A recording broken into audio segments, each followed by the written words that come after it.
Olá pessoal, eu sou o Jonas Martins e estamos aqui em mais um episódio do Webterra Podcast. O convidado de hoje é o ator, dramaturgo e diretor teatral Glicério do Rosário. Glicério, prazer te conhecer e é um prazer te ter aqui com a gente. Prazer, Jonas, boa tarde, internautas e ouvintes do Webterra, é um prazer estar aqui. Bom, o Glicério ele esteve em maio em Montes Claros apresentando O Pai, que é um monólogo. A gente vai falar do Pai mais à frente e do projeto que ele esteve incluso aqui, que pertence às atrações do Cia Cômica. Sim. Mas eu quero falar um pouco de você primeiro, da sua carreira, e como já é de praxe aos artistas que vêm aqui, eu vou te fazer a mesma pergunta, Glicério. Como que a arte entrou na sua vida? De que forma? Foi influência? Alguém da família? Como que foi aí? Rapaz, eu nem sei quando que a arte entrou na minha vida, porque todo mundo que tem uma infância de periferia, de uma família mais simples, a gente é muito criativo, né? A gente inventa os nossos brinquedos, a gente inventa os nossos personagens. E eu sou filho de uma família que tem somos 6 irmãos. Então a nossa infância na periferia de Belo Horizonte sempre foi muito lúdica. Glicério é de BH, mineiro aqui. De Belo Horizonte. E então a nossa infância era muito rica, a gente inventava muita coisa. Então a gente fazia banda de música, a gente fazia invenções científicas, a gente inventava brinquedos. Era uma infância muito lúdica. E quando o que se chama de arte, e eu fazia muito artesanato, pegava argila nos vários brejos que tinha ao redor, pintava, desenhava, enfim. A gente tinha um desenvolvimento natural, espontâneo, de muita coisa artística.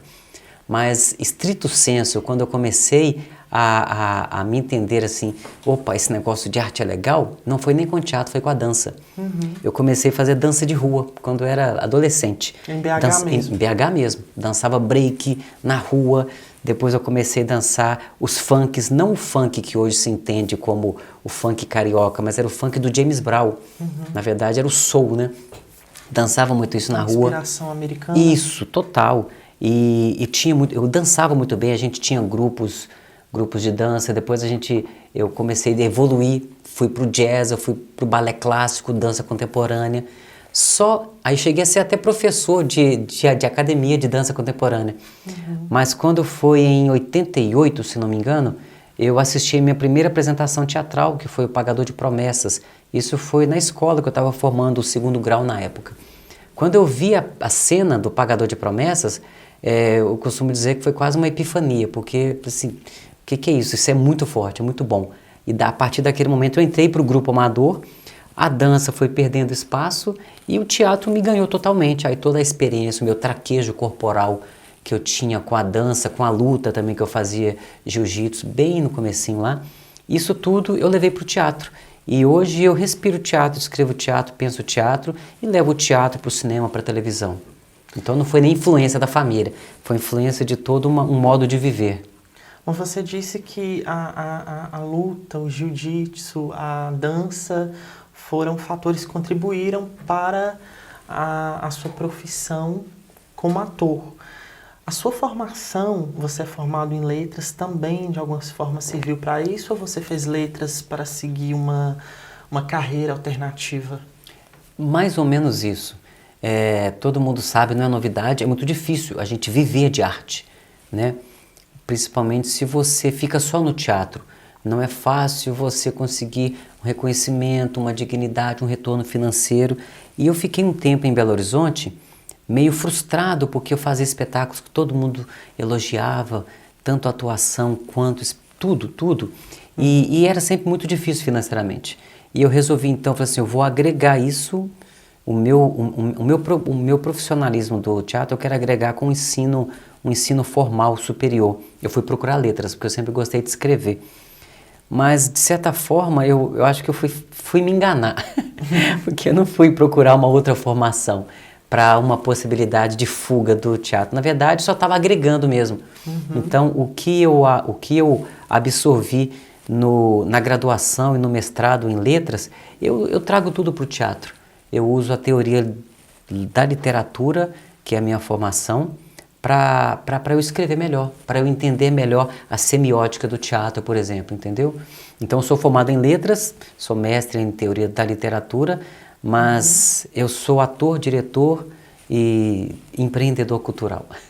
E qual foi a primeira peça que você considera a profissional, né, que você fez? Porque você mencionou o Pagador de Promessas, mas ainda foi Um grupo amador, é. Foi ainda no ensino médio? Foi no ensino médio, eu não sei se chama hoje ensino médio, mas era o segundo grau na época. Eu estava formando o segundo grau, ensino médio, isso mesmo. Então, esse espetáculo eu assisti, e era um espetáculo amador. Você assistiu a peça. E aí eu entrei para esse grupo e tivemos, como grupo amador, uma oficina com o meu mestre falecido, já ido, João das Neves. A gente teve um ano de oficina com ele e outros profissionais em Belo Horizonte mesmo, e montamos, com direção do João das Neves, 11 contos do livro Primeiras Histórias, de Guimarães Rosa. Nessa montagem, a gente ocupava espaços variados do parque, eram 11 apresentações em espaços distintos, na lagoa, no teatro de arena, no descampado, dentro da casa, numa piscina abandonada. Eu considero essa montagem, apesar de ainda não ter o título de profissional, a minha primeira experiência que eu entendi o que é o profissional no teatro. Aí a primeira apresentação profissional mesmo foi logo após essa, quando eu fui convidado para entrar num grupo, chamava Companhia Sonho e Drama, e a gente montou o Caminho da Roça. Aí foi minha primeira montagem profissional. Como ator, Como ator. Mas você mencionou que também escreve. Qual Sim, foi a eu primeira escrevo. peça que você escreveu? A primeira peça que eu escrevi foi ainda nesse grupo da Lagoa do Nado, que a gente teve essa oficina com o João das Neves. Foi um espetáculo de rua que chamava Risos e Guizos. A gente abordava essa questão de uma trupe, a gente não sabia se era... É uma trupe de mascarados que chegava num vilarejo, em qualquer espaço, porque era um teatro de rua, e a gente encenava 3 quadros, trazendo humor, criatividade e brincadeiras cênicas. Então era uma dramaturgia bem livre. Depois dessa minha primeira experiência como autor, eu escrevi e dirigi, eu tive outras oportunidades, inclusive aqui na região do norte de Minas, que eu ministrei oficinas na cidade de Bocaiúva para adolescentes e adultos, e eu escrevi e dirigi 2 espetáculos lá, mais ou menos em 94, 95, se não me engano. E de lá para cá, vários textos eu escrevo, não só para mim, mas também para produções que me convidam só para escrever. Então eu dirijo, escrevo e atuo. O Pai, que eu apresentei aqui em Montes Claros, é texto meu também. Bom, o Pai foi a primeira vez que você esteve em Montes Claros ou antes você já tinha vindo? Já tive aqui antes, eu não vou lembrar a data, mas foi com 2 espetáculos, na verdade 3. 2 atuando e um só fazendo a dramaturgia. O primeiro espetáculo que eu vim atuando é do meu antigo grupo de teatro, o Grupo Trama de Teatro, que ainda existe lá agora está em Contagem, cidade grande BH.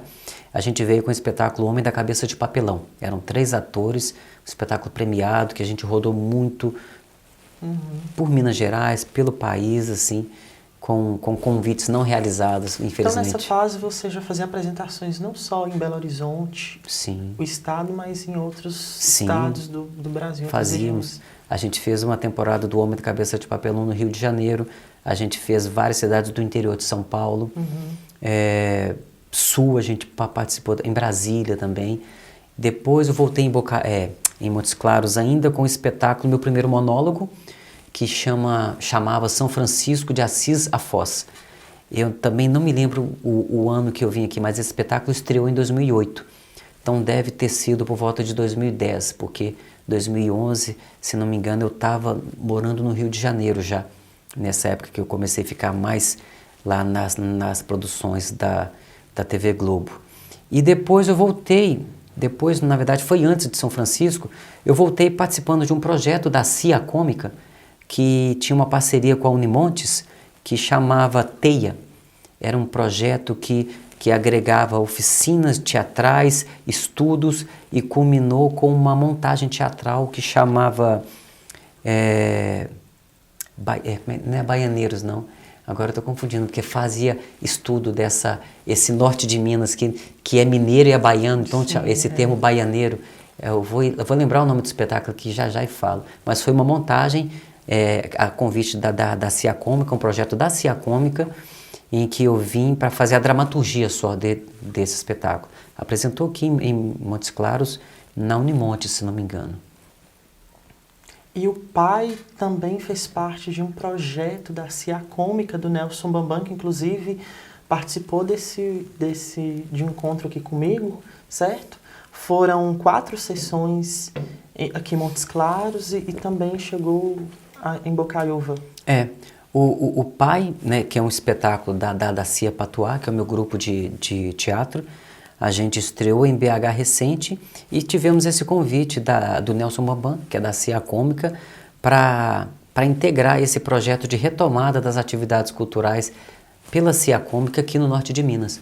Então o Pai é uma das ações que a Cia Cômica está fazendo, convidou e a gente achou maravilhoso a gente poder vir. Na verdade foi uma parceria mesmo, uma proposta que eu procurei o Bambam, o espetáculo estava recentemente estreado em Belo Horizonte, e eu falei, vamos para o norte de Minas? Ele achou ótima a ideia, porque ele já estava com essa ideia de ativar. Ele está com um projeto grande aí, vocês já devem ter falado aqui, né? Então a gente fez 2 cidades aqui no norte de Minas, foi Bocaiúva e Montes Claros. Foram as primeiras apresentações que você fez após Aliás, a gente ainda está na pandemia, porém agora que as atividades artísticas, né, estão retomando pouco a pouco, não é? Foram as suas primeiras apresentações nessa flexibilização? Palavra difícil. Não, as primeiras foram em Belo Horizonte, quando eu estreei presencialmente o Pai. O Pai foi gestado durante a pandemia, fez uma apresentações de pequenas partes para a gente colocar a dramaturgia em discussão. Depois eu fiz uma temporada virtual. Aí depois da temporada virtual, quando houve essa flexibilização das artes, né, desses espaços de encontro, aí eu fiz a estreia do Pai dia 12 de março, lá no Centro Cultural Unimed BH, em Belo Horizonte. Depois eu fiz em abril, eu fiz uma temporada curta lá, de 2 finais de semana no Teatro Marília. E aí, Bocaiúva e Montes Claros são as primeiras cidades depois de Belo Horizonte. Entendi. Agora, você usou uma expressão para falar sobre a criação do Pai que eu achei maravilhosa, que o Pai foi gestado. Geralmente a gente associa gestação à mãe. Do que se trata exatamente o Pai?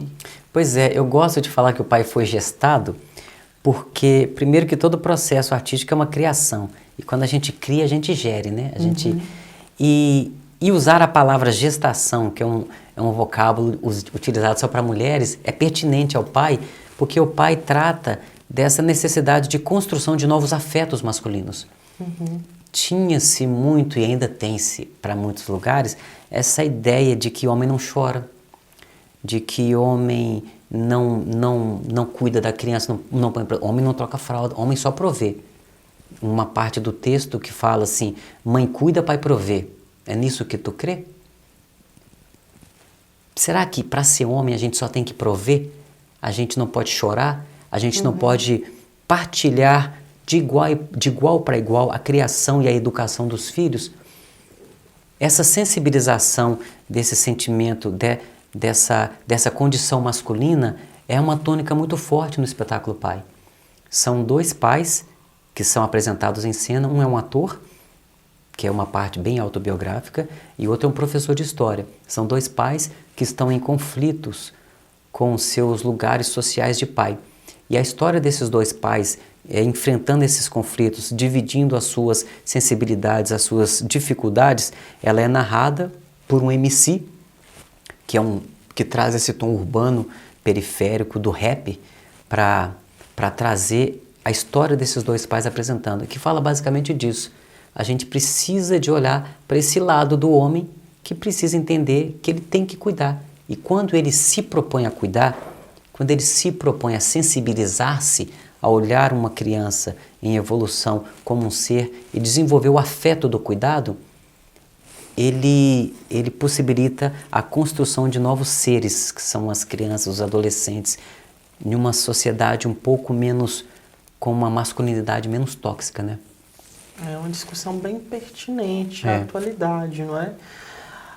Depois muitos deixa eu falar só mais uma coisa que é importantíssimo, porque o espetáculo fala desse homem que é um produto social e produz o social, mas fala também do aspecto simbólico do pai. A gente fala do Estado como pai simbólico. E esse Estado, ele cuida ou não do cidadão? Quais as consequências de um Estado que se ausenta da sua função de cuidar? Então, ao mesmo tempo que a gente chama a atenção que nós, homens, devemos olhar para essa nossa configuração social e entender que homem é muito mais do que se dizia no passado, e isso para uma grande vantagem da sociedade, de ter homens mais participativos, cuidadores, parceiros na criação desses seres, mas também chama a atenção, ao mesmo tempo que um pai bruto pode criar um produto social que é o seu filho embrutecido, traumatizado, o pai, Estado, quando ele se ausenta, pode criar também cidadãos brutos, marginais, enfurecidos, maníacos, né? A gente fala dessas possibilidades de ausência e presença do pai simbólico e do pai real. Eu ia te perguntar quais são as próximas apresentações do pai? Você já tem alguma coisa prevista aí? Ainda não. Infelizmente, ainda não. A gente está olhando novas possibilidades lá em Belo Horizonte, mas a retomada do teatro pós-pandemia, né? Pós não, que a gente ainda está nela, está flexibilizada, né? Ainda está muito lento. Estava tendo pequenos diálogos com outras cidades vizinhas de Belo Horizonte, mas ainda não está engrenado. Então, a gente ainda está retomando devagar. Então, o pai ainda não tem agenda depois aqui de Montes Claros. Agora, você mencionou aí pandemia, é um momento muito difícil para todo mundo e a classe artística foi uma das mais prejudicadas, porque foi a primeira a parar e agora é uma das últimas a voltar. Como foi esse período para você aí, Glicério? Nossa, um período muito difícil. Eu tive um privilégio que muitos artistas não tiveram, porque durante uma pequena parte da pandemia eu ainda estava contratado da Globo, por exemplo. Então, mesmo sem produzir, eu tinha um amparo financeiro, né? A maioria dos artistas não tinham. Artistas, principalmente mambembes. Pessoal do circo, palhaço tendo que vender o seu sapato para poder comer, né? Isso é muito triste de ver essa situação de como a arte teatral depende do encontro. Depende do encontro, depende do abraço, do calor, destes afetos do encontro. E como que a pandemia foi tão prejudicial para essa área, foi uma das primeiras a fechar e está sendo uma das últimas a se permitir voltar e ainda tem que reconstruir um hábito cultural que é difícil de construir nas pessoas, porque com tantos acessos a tantas mídias, tantas telas de celular, computador, televisão, tantas séries, as pessoas estão pouco incentivadas a irem ao teatro. Então foi muito difícil. E aí desacostumou. E eu acrescento ainda um fator que é prejudicial demais, não só para o teatro, mas foi prejudicial para a ciência, para a educação, que é o governo atual. É muito nocivo o entendimento desse atual governo para o que significa uma construção simbólica a partir das artes. Esse governo é inimigo da arte, declaradamente. Então, um boicote imenso a todo o processo de financiamento. Nessa emergência cultural, houve aprovações urgentes de subsídios a artistas. Foi a Lei Aldir Blanc, foi a Lei Paulo Gustavo, que foi recentemente aprovada, e houve vetos do governo Bolsonaro injustificáveis, porque não é um orçamento que estava vindo de algum lugar furando nenhum teto de gasto, como as emendas secretas lá, eram verbas que já eram destinadas à cultura. Unicamente que precisava era entender que o setor está parado e precisa de incentivo como qualquer outro setor da sociedade. Foram aprovadas na Câmara, foram aprovadas no Senado e vetadas injustificadamente pelo nosso Até porque é um setor que, além de trazer cultura, lazer, também move a economia, não é? Então, ele é importante em vários sentidos aí. O setor artístico, ele gera emprego Já foi provado isso muitas vezes mais do que uma concessionária de carro, por exemplo. Porque ela multiplica serviços. Multiplica serviços. Não é só o artista que está na ponta recebendo os aplausos da plateia ou recebendo os aplausos do público no cinema. Existe uma cadeia imensa de geração de emprego e que poderia ser inclusive motivo de incentivo turístico. Mas o governo, quando pensa somente pelo lado ideológico e de um lado religioso tacanho, porque a religião é uma coisa bonita de religarem, né? Mas esse governo entende a religião como separare. Não é religar, é separar. É somente quem pensa do mesmo jeito que eu, elimina as outras religiões, e quem é da nossa, a gente pode dar um jeitinho. É um governo que é inimigo da ciência, da cultura, da arte, da educação. É um governo, um momento muito tétrico que a gente está passando, e se Deus quiser, vai embora já já. Agora, você acha importante todo artista se posicionar como você está se posicionando agora? Importantíssimo. Eu acho que o artista não pode se furtar a entender que ele é um cidadão formador de opinião. O artista não pode unicamente, quer dizer, poder ele pode tudo. Eu não acho saudável que um artista que fala para às vezes centenas, milhares, milhões de pessoas se omita em questões tão delicadas para a evolução de uma nação ou para a involução de uma nação, sabe? Acho que estamos no momento em que a gente tem que juntar forças para evoluir, para crescer.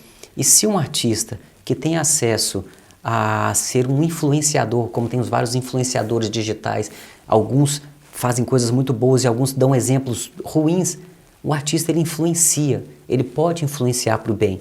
Então, mais do que querer só que seja curtido os seus likes, os seus vídeos, ele tem que entender que ele tem função de educador também. Compreendo.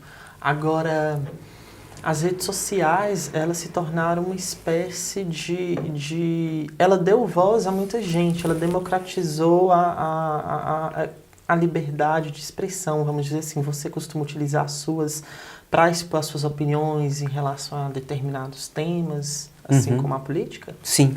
É claro que muitas vezes alguns artistas eles ficam receosos de serem boicotados ou serem cancelados, né? É a palavra hoje em dia, ser cancelado. Mas eu acho que ele não deve se furtar a se posicionar.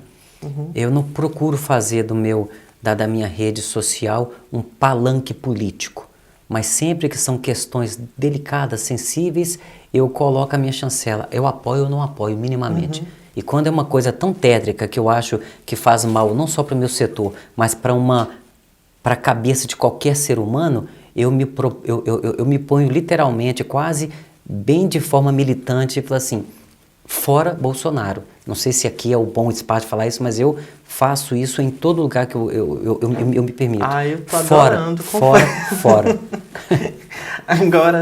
Agora, voltando a falar da sua carreira, Glicério, você mencionou aí que já foi contratado da Rede Globo. Como foi sua incursão no gênero televisão? Qual foi o seu primeiro trabalho na TV? Meu primeiro trabalho na televisão, na verdade, foi na Rede Minas, assim. Foi uma passagem bem rapidinha, foi bem regional. A Rede Minas fez uma produção de final de ano para Natal, chamava Pedra Iluminada, e foi meu primeiro exercício com a câmera, assim, e foi bacana, mas foi muito localizado. Aí a primeira mesmo participação na Globo com uma projeção nacional foi na novela Bang Bang, onde eu fiz O pessoal da Globo, eles fazem isso de vez em quando, quer dizer, não sei se hoje faz isso. Eles iam em determinados locais, aumentar o seu casting. Então eles faziam testes.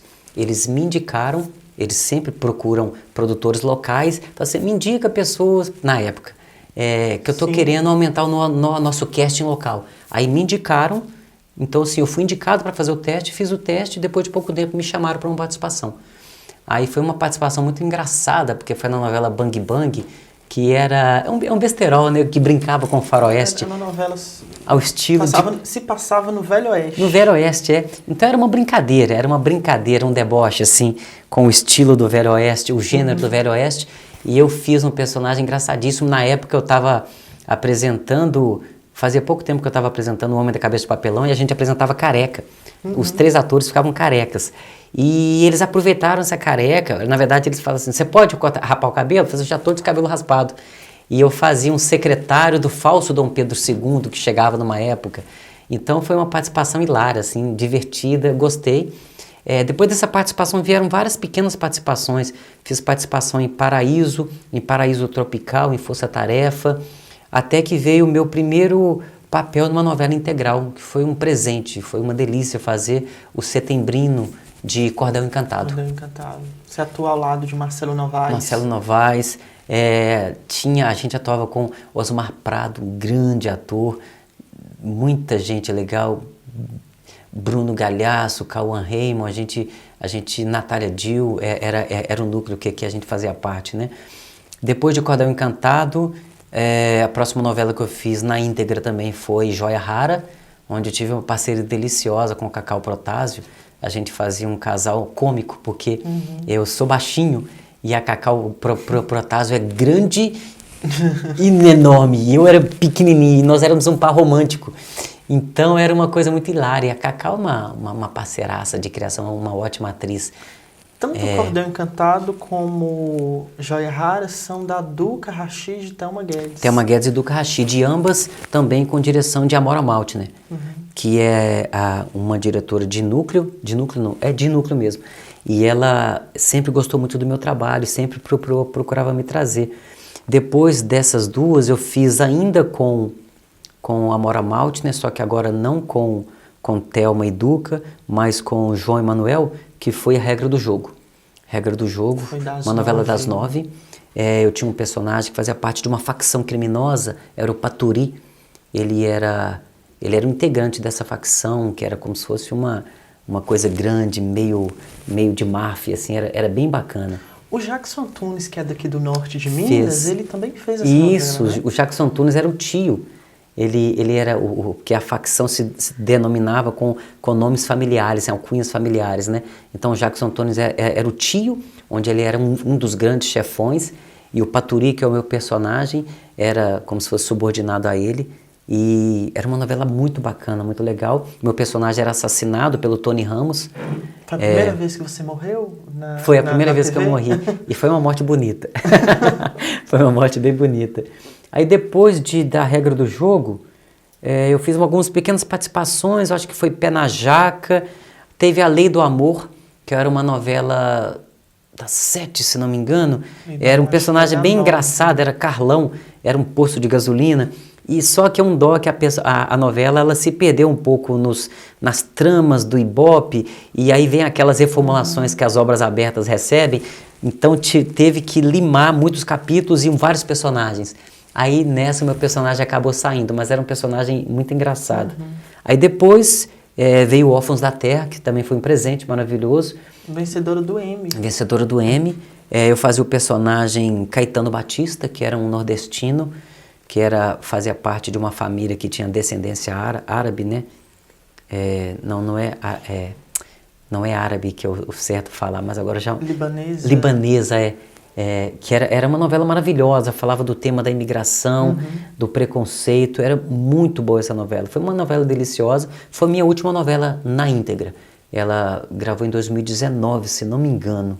E aí, recentemente, nessa retomada pós-pandêmica, na verdade final ainda de pandemia, eu fiz uma passagem bem rápida por esse sucesso de público e de retomada da teledramaturgia brasileira, que é o Pantanal. Pantanal. Eu participei dos 2 primeiros capítulos, só para ficar com gostinho de quero mais.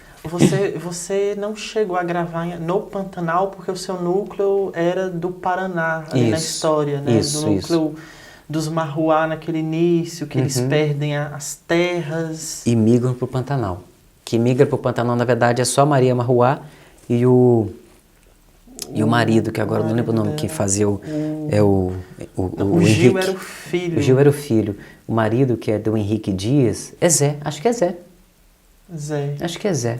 Aí só os 2 que migram para o Pantanal depois que o filho é morto e alguns Chico, lembrei. Não, Chico era o filho. É. Gil era o pai. Eu lembro Sim. da cena, ele chorando, falando assim, Chico, fala comigo, Chico. Sim. Que o Chico morre. Gil é o marido, que é o Henrique Dias, isso mesmo. Essas cenas Não é? foram Acho que é isso rodadas. mesmo. É isso mesmo, é isso mesmo. Gil é o filho e Chico. Não, Gil é o marido e Chico é o filho. É. Elas foram gravadas no próprio Paraná mesmo ou no Rio de Janeiro? Foi no Rio de Janeiro, numa região mais afastada do centro. Eu não conheço muito essa periferia do Rio, mas acho que é a região de Santa Cruz, onde tem muitos bairros assim, que é a grande Rio, mas parece interior, sabe? Tem muita mata. E aí a gente foi lá nesse canavial, que é uma comunidade pequena lá também, que vive dessa plantação de mandioca e, enfim, essa locação onde a gente gravou essas cenas simulando o Paraná. Entendi. E o cinema, Glicério? Você já chegou a fazer cinema? Já. Como foi sua incursão no cinema? O primeiro cinema que eu fiz foi ainda em Belo Horizonte, com um grande diretor de Belo Horizonte, que é o Vécio Raton. Eu fiz quantos filmes com o Raton? Acho que foram 3. O primeiro filme foi Batismo de Sangue, se não me engano, que era protagonizado pelo Caio Blá, uma história belíssima, forte, que fala dos padres, né, na época da ditadura. Os padres dominicanos, não, agora estou na dúvida, a denominação dos padres. Mas era o Frei Tito, o Frei Beto e o terceiro padre, eu não me lembro. E o Frei Tito, que era o personagem do Caio Blá, ele suicidava, porque ele não aguentava lembrar os horrores da tortura que ele sofreu. O Daniel Oliveira fazia o Frei Beto, que só não sofreu as torturas que o Frei Tito sofreu porque ele tinha parentes influentes, né? Então foi uma história punk, eu fazia um preso político e as gravações foram bem bacanas assim. Depois, ainda com o Vécio Raton, eu fiz pequenas histórias, que eram 3 histórias contadas pela Marieta Severo, que fazia como se fosse uma contadora de história, que ia abordando e contando as histórias. A minha história era do Zé Burraldo. Quem era o Zé Burraldo era o Gero Camilo. Ele é um personagem delicioso, a gente gravou no interior de Minas. E depois ainda com o Vécio Raton, não só foram esses 2 com o Raton, porque depois foi um curta-metragem. Aí eu fiz alguns curtas-metragens, séries também eu fiz com a linguagem de cinema, né? Apesar que foi para televisão, mas o aparato todo é de cinema, com a direção de Alfredo Alves, um grande diretor de Belo Horizonte, um parceiro também. E fora de Belo Horizonte, eu fiz 2 produções. Uma foi uma honra ter trabalhado, né, um dos penúltimos filmes que ele fez antes de falecer, o Zé Wilker, que foi A Hora e a Vez de Augusto Matraga. A gente gravou em Diamantina. Eu era do bando do Zé Wilker, que ele fazia o João Bem, de Guimarães Rosa, maravilhoso. E quem fazia o Matraga era o João Miguel, que o João Miguel também eu tinha trabalhado com ele em Cordel Encantado. Então foi uma participação ótima, deliciosa de fazer. E depois o último longa que eu fiz foi o Sangue Azul. Foi filmado em Pernambuco, uma produção de Pernambuco, que é do cineasta lá, o Lírio Ferreira, muito competente. Daniel de Oliveira, ele era o protagonista. Falava da história de um circo, falava simbolicamente a falta de aparelhamento que os artistas de circo têm, simbolicamente de toda a arte, como é que ela vai sendo jogada de escanteio quando as pessoas não valorizam. O Daniel Oliveira fazia parte de um circo que fez muito sucesso no exterior e vai para a ilha de Noronha, e ele morava na ilha, ele vai para a ilha para apresentar. Então eles chegam com pompa de artistas internacionais e o Daniel, o personagem dele, ele se vê às voltas de novo com um drama familiar que tem a ver com incesto, é uma coisa delicada, que por isso ele fugiu da ilha. Os ilhéus, todos olham aqueles artistas do circo com um certo louvor, são artistas de cinema, só que com o decorrer do cotidiano, eles vão caindo no descrédito e vão ficando desinteressantes, o circo vai morrendo, os conflitos vão ganhando, os artistas vão ficando bêbados, e o meu personagem era um dos ilhéus que colocava em xeque essa credibilidade desses artistas. Então, o filme chama Sangue Azul, é a última produção cinematográfica que eu participei, fora curtas-metragens, né, que são coisas mais pontuais. Entendi. Agora, tanto no teatro, na TV, no cinema, como que são os bastidores? Como que é para gravar? Assim, acontece muitas situações engraçadas? Sim. O que mais acontece em qualquer bastidor, cinema, televisão, menos no teatro, é a espera. Você espera muito. Existe uma fala que eu não sei se é verdade, que eles colocam essa fala de algum figurão desses aí norte-americanos, que eles falam que a vida do ator é 70% esperando e 30% gravando. E é mais ou menos isso mesmo, porque você se prepara, e eu estava até conversando isso numa outra entrevista, o porquê disso. É porque são muitos detalhes que têm que ser vistos, né? Existe a câmera, existe a luz, existe o microfone, existe o cenário, existe a ambientação, existe os outros atores, a maquiagem. Então, você tem que estar pronto. Diferentemente do teatro, onde você ensaia meses e você chega no teatro para apresentar e apresenta direto, não. Na TV, você vai se preparando e tem que estar preparado para quando a equipe chamar, você estar concentrado. No cinema, a mesma coisa. Você se prepara e fica pronto, concentrado e espera muito, porque o diretor vai esperar a melhor luz, o diretor vai esperar o melhor momento, o diretor vai rever o seu take, rever o seu plano, rever a sua fotografia, mas quando chamar o ator não pode pedir para esperar. Então ele espera muito, só que quando ele chama, ele tem que estar pronto. Então o que a gente faz nos sets de TV ou de televisão, ou de cinema, a gente espera muito e inventa coisas para passar tempo. Aí então a gente ri muito, a gente se diverte com os personagens, a gente joga muito. Eu lembro que na gravação do Órfãos da Terra, a Carol, que era o personagem dela, agora eu esqueci, mas ela sempre levava um joguinho, sempre, a Carol Castro. Gente, eu sou ruim de nome. Órfãos da Terra? Órfãos da Carol Terra. Castro. É Carol Castro, o personagem dela eu esqueci. Helena. Helena? Isso! Tá sabendo mais do que eu. Eu sou noveleiro, eu amei. Ela levava sempre uns joguinhos e a gente, quando ela chegava, a gente se juntava para jogar. Aí o produtor falava assim, tá fulano, agora é você. Não, espera só um pouquinho, é agora. Aí saía de jogo e voltava para jogar. Porque a gente fica esperando muito. Só que para esperar muito, você tem que estar pronto. Então você não pode, você tem que estar com a figurina, tem que estar com a maquiagem, não pode suar, não pode sei o quê. Fica lá quietinho jogando, passando o tempo, entediando, lendo, descansando, sem desconcentrar. Porque quando chamam, você tem que produzir. Você tem que estar pronto. Agora, Glicério, quais dicas você dá para quem quer se tornar ator? Estuda. Eu acho que você tem a obrigação de entender bem do que você faz. Então estuda o seu meio, as pessoas que foram importantes, as pessoas que escreveram, as pessoas que teorizaram, e entenda que você precisa se dedicar, além do estudo, para a prática. Você tem que praticar e se reciclar. Antigamente, pelo menos no teatro, quando eu comecei a fazer teatro profissional, em 91, a gente encontrava com alguns figurões da época do teatro e alguns se colocavam como superiores, entendendo que não precisava fazer mais nada, que eles já estavam prontos. E houve uma boa geração, e ainda há, de atores veteranos que não cansam de estudar. Eu acho que esses atores que não caem nessa cilada de que estou pronto, já vi tudo que tinha que ver, são os melhores. Os que estão sempre se reciclando. Então, estude, se dedique e se recicle. Agora, Glicério, para finalizar a entrevista, eu quero que você fale aí dos seus projetos futuros, né? Você já falou que está em processo para levar o pai para outros lugares, e na TV, no próprio cinema, você tem algum projeto previsto aí?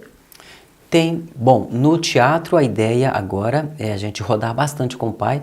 É um tema muito pertinente para o momento e a gente está tentando acompanhar essas aberturas de produção nas cidades que estão começando a entender a necessidade desse movimento cultural.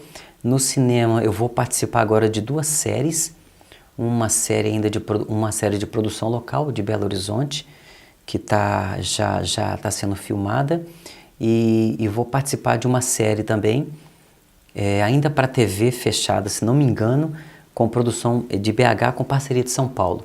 Na televisão, por enquanto, eu estou aguardando ainda as novas movimentações. Por enquanto é isso. Glicério, desejo muito sucesso para você em todas esses seus projetos e espero... Aliás, eu falei que seria a última pergunta, mas essa agora vai ser a última pergunta. Em Montes Claros, pretende voltar quando? Porque eu quero você aqui pra gente, quem sabe, voltar a ter uma nova conversa.